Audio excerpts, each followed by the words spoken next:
Hey everybody, and welcome back to BK's Bullets. Today we're going to talk about some DC events and rank them.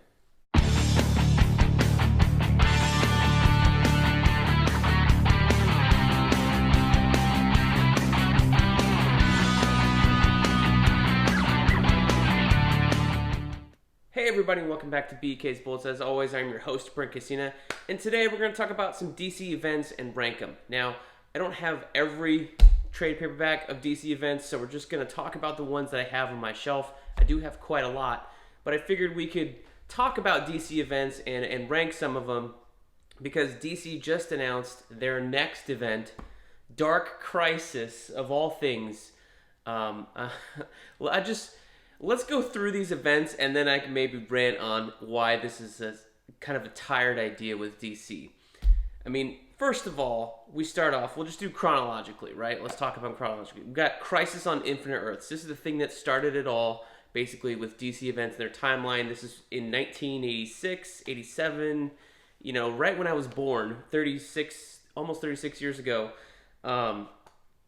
You had Crisis on Infinite Earths, written by Marv Wolfman, drawn by George Perez, get going, and basically merged all the parallel worlds of DC's chronology into one and started everything over after that. Then you had a long period, and you had some events after that, but it wasn't really until like the early 2000s that you really started to see these big line-wide crossovers. I'm discounting things like Batman No Man's Land or Superman Death of Superman because I'm talking like really big line-wide events. The next indicator was this one right here, Identity Crisis. And I know, this is more of a mini-series than it is an event. But I would call it an event because, for me, an event book is something that involves the entire DC universe and has tie-ins. So this actually did have some tie-ins going on at the same time. Maybe not, right away, but you had this going on. Then you had Crisis of Conscience in the JLA book shortly thereafter. You had tie-ins with Zatanna over in Superman's Sacrifice and stuff going on. They were kind of building in with this, they were building up to Infinite Crisis at this point. Maybe this was a year and a half, a little bit before. And then you had Infinite Crisis. And Infinite Crisis has a whole shelf over here of these eyes on this side of all these preludes to Infinite Crisis. You had the countdown to Infinite Crisis starter, the number 0 or whatever it was, the 80-page giant. Which led into OMAC Project, Day of Vengeance, Rann-Thanagar War, which all led into and had storylines that tied into this buddy right here, Infinite Crisis. Written by Jeff Johns, art with Phil Jimenez, George Perez, Jerry Ordway, Ivan Rice, and lots of inkers and lots of colors. This, I think, is the best one so far. And I want to say this is the best one. I'm not discounting Crisis on Infinite Earths. I think just because this is the one that I've reread the most, and I grew up during this time. I was in college collecting all those single issues.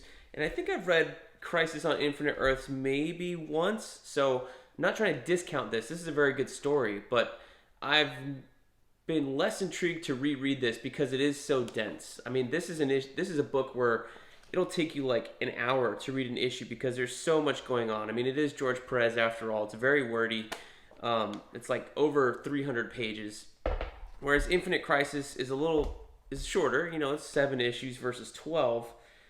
It's not as bad as that other one. But this is really the resetting of the DC Trinity, who really hadn't gotten together or had been discounted, and talks about how things had gotten dark and they wanted to lighten things up. Even though this is still a very dark book, lots of people die in this book. So is it? Can DC say that it got lighter after this one? I'm not sure. I think it got a little bit darker. It stayed the same, but people were complaining. After this, you had 52. You had Countdown to Final Crisis, followed by freaking Final Crisis. I mean, look at this Mamma Jamma book compared to this one. This is massive. Final Crisis was another line-wide crossover. I think this one had a bunch of miniseries. Legion of Three Worlds, Flash, Rogue's Revenge. You had tie-ins going on. You had specials like the Superman Beyond specials here, 1 and 2. You had Final Crisis Submit, Final Crisis. There's another one on here. What's not included in here is Final Crisis Requiem with the Martian Manhunter funeral. Just a whole bunch of artists in here. Originally, this was supposed to be J.G. Jones and Grant Morrison. J.G. Jones fell behind, so they brought in Carlos Pacheco to do half the book with him. And then ultimately, those two artists themselves couldn't finish the book, so the final issue is drawn by Doug Mahnke, who had done the Superman Beyond bits as well. This saga book, I think, is the best way to read Final Crisis because it's got everything in it. It's got the Batman tie-in issues from Morrison's run that were going on at the time. Everything is included in here. But, this one I think is the most, this is my least favorite, honestly, out of everything, because I read it a couple times. I remember reading it at the time and thinking it was like damn near unintelligible. This is, for me, Grant Morrison at his worst. The whole thing about Mandrake and, the super music and the monitors and the battle for all time, like, this pivoted from a Darkseid story into some weird, unintelligible music, Mandrake bullshit at the very end.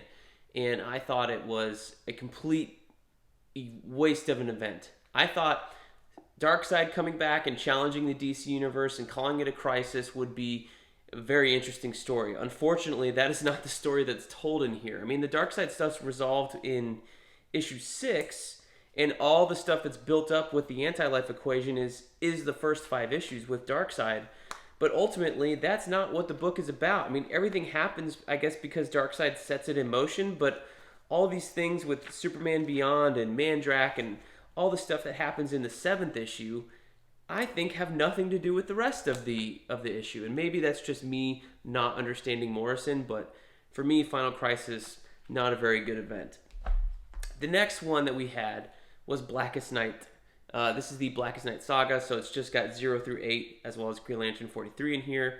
But Blackest Night was a culmination of Jeff Johns' run on Green Lantern at the time, and he wrote a little bit after this, but really, like, this is where his Green Lantern run, like, there's almost a sharp fall off after this one, because everything he was doing was building to this, and it became more than just a Green Lantern event. I mean, I thought about including Sinestro Corps War in this list, and I was like, well, it's really not anything but a crossover between Green Lantern and Green Lantern Corps. This was its own title.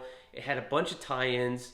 There were a bunch of, like, 3-issue miniseries, Blackest Night JSA, Blackest Night Batman, Blackest Night Flash, Blackest Night Wonder Woman, a bunch of specials where they resurrected dead series to bring those back, all sorts of stuff. But this is it's not really a crisis, but it does involve such a wide range of DC heroes. You got the Flash in here, as well as the Green Lantern and his whole people. You got the rebirth of a bunch of heroes at the very end of this book. You have zombie Batman in here because of what happened in Final Crisis. So everybody is involved, and there's some great DC Universe moments in here, so that's why I would put it on this ranking of DC events. After that, things kind of get a little weird. We get Flashpoint. This was supposed to be like a mini-series, and people didn't really know when this was coming out, what this was going to, like, build into. And it was very strange because you're, like, reading it, and then in the middle of Flashpoint, like, I think maybe issue 2 was out. And DC had, like, stopped a lot of their books, and they had a bunch of mini-series. Like, Flashpoint has a ton of tie-ins as well. In the middle of this, they announced that they're going to reboot their entire universe following Flashpoint number 5. So all of a sudden, Flashpoint, which people were reading and they were interested in it because it is Jeff Johns, it is it Andy? Yeah, Andy Kubert, who had done Batman with Grant Morrison. They're reading it, but it's not really it's not grabbing anybody the way I think that Infinite Crisis or maybe even Final Crisis did at the time, because this is the third time. Even Blackest Night was pretty recent before this.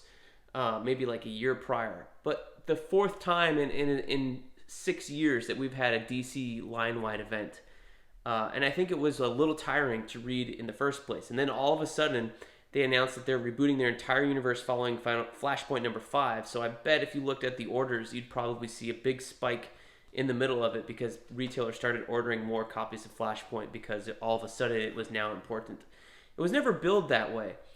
Jeff Johns came back to Flash. He was writing the first 12 issues, and then there was a road to Flashpoint, and we knew that was going to be like a Flash thing, but we didn't really know that it was going to be this monumental. And it's only monumental because of what happens in the last issue.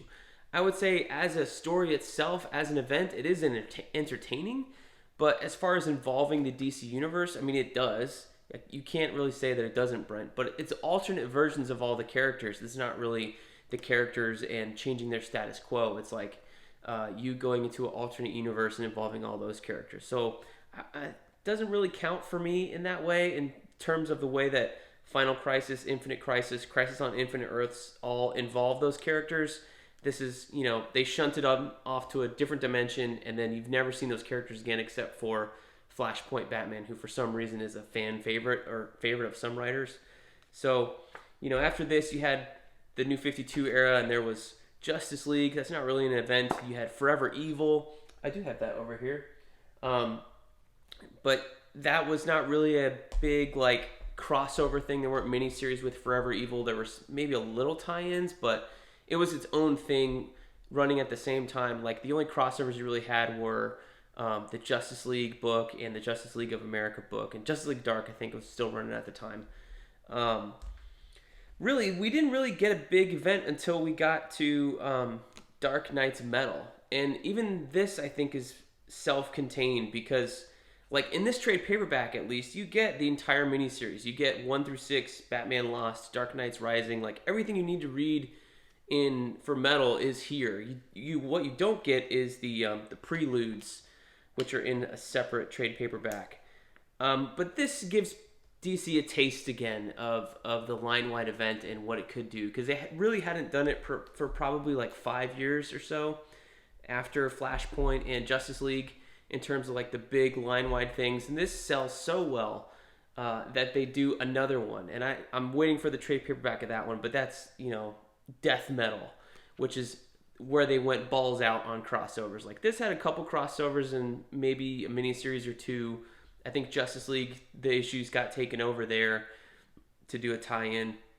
It certainly has some alternate, extra trade paperbacks you can get for Metal, but Death Metal is where they really went overboard. And I'm interested to see when that thing comes out, how that is going to read by itself, because I read it all digitally and got all the, most of the tie-ins and stuff. And there were some big 80-page one-shots, which seemed like they might have been necessary to the plot, and sometimes they ended up being necessary and sometimes not. So I'll be interested to read Death Metal when that comes out in trade paperback, just because the only, to see how it flows. The same way I still maintain Blackest Night, you really need to read the issues of Green Lantern in between this, I think, to really get the full effect. But so that will be an interesting read, and we'll see how they collect that. I didn't pick up the deluxe hardcover because it only had those things, and I'm hoping that the trade paperback collects some of those other issues, maybe. I could be totally off. I was nicely surprised how this one does collect most of the things you do need to read in order to understand what's going on in here, because Batman Lost is really an integral part of this thing. So at the same time you have Metal going on, or not Metal, Death Metal, you also have freaking Doomsday Clock, right? And Doomsday Clock was this, it was planted in the seeds of Rebirth, and with Batman finding the Rorschach pin and all this stuff. And it was supposed to come out, and it did come out, but it took a long time to come out. I mean, it's Jeff Johns and Gary Frank doing their kind of Watchmen pastiche to death. And this was supposed to be the thing that let everybody know what happened to the DC universe. So I'm going to count it as an event because it does involve a lot of DC characters, even though it mainly focuses on the ones you see here on the DC side, rather and the Watchmen characters, especially the new ones they conjured up. But it ultimately ends up that you find out that Dr. Manhattan has robbed the DC universe as of their time, and that's where the weird thing with Justice League, everybody's younger, they took the time, and that's how this whole Flashpoint New 52 universe became about, because of Dr. Manhattan. And it took so long to come out. You had people skipping it or referencing it before you even found out what happened. And even today, there's still like some kind of mystery. Like Doomsday Clock is so much of its kind of its own thing because there were no tie-ins and it wasn't a big event and things like that.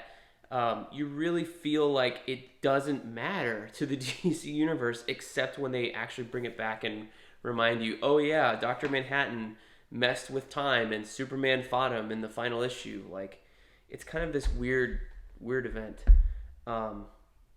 So anyway, I gotta say, so we'll put Doomsday Clock last because I think it matters the least. And in terms of like ranking them, we'll just go from worst to best in terms of like story. So Doomsday Clock, I think we'll put last, and then follow that, I think second last, Final Crisis. I do not enjoy that story whatsoever. I'm gonna put Flashpoint after that because it's a little bit more enjoyable than Final Crisis, but as an event, like, doesn't really matter. I'm gonna take Identity Crisis and put it just above Flashpoint over here on the stack, and then we're gonna go with Metal. I think Metal is better than Identity Crisis. It's a lot more fun to read than some of these other ones. And then we're going to take Crisis on Infinite Earths. I think even though I've only read this maybe once or twice, I'm going to rank it a little bit higher because it is such a gigantic event. And I do think if I reread this soon, it will be one hell of a reread. Like, I think I'm going to really enjoy it. As much as DC history has leaned on this in the last 25, 35 years, I think it's going to be a hell of a reread. So I'm going to rank this higher. This is in the top 3. And then we're going to go with Blackest Night at number 2. I think Blackest Night is very strong. Don't underestimate Blackest Night. It's a phenomenal event. Followed by, I think, my favorite, Infinite Crisis. So that's number 1 for me. So out of the stack, that is the DC events that I have on my bookshelf that I would rank. Again, I don't have everything. We didn't talk about everything, but I think those are the bigger ones. Those are the ones that mattered. And that's my ranking. So number 1, Infinite Crisis. Number 2, Blackest Night. Number 3, Crisis on Infinite Earths. Number 4, Metal. Number 5, Identity Crisis. Number 6, Flashpoint. 7, Final Crisis. And 8, Doomsday Clock. So that's my ranking for the DC events. Out of those 8, what is your ranking? Let me know down below in the comments, and we will see you guys next time in the Funny Pages.